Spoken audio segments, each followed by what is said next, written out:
அனகொண்டாக்கும் அலுமினிய குண்டாக்கும் என்ன வித்தியாசம்? It's Monday night. நெக்ஸ்ட் வீக்குக்கு தேவையான ப்ரிப்பரேஷன் ஒர்க் தான் இன்றைக்கி பார்க்க போகிறோம்.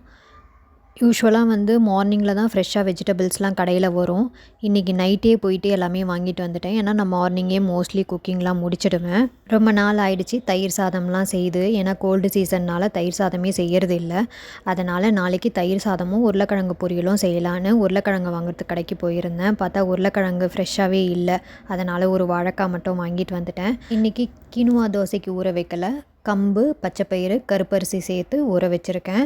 கருப்பரிசி சேர்க்கறதுனாலையோ என்னமோ தெரியல, தோசை வெல்லம் சேர்த்தா மாதிரி தித்திப்பாக வருது. கொஞ்சம் கருப்பரிசி சாதம் பண்ணுறதுக்காக கருப்பரிசியும் ஊற வச்சுருக்கேன் குக்கரில். அதுக்கப்புறம் இட்லி அரிசியும் ஊற வச்சுருக்கேன். இட்லி செய்யறதுக்கு இல்லை, சாதம் செய்யறதுக்கு தான். தண்ணி உள்ளே இருந்தால் அது அனகொண்டா, உள்ளே தண்ணி இருந்தால் அது அலுமினியம் குண்டா.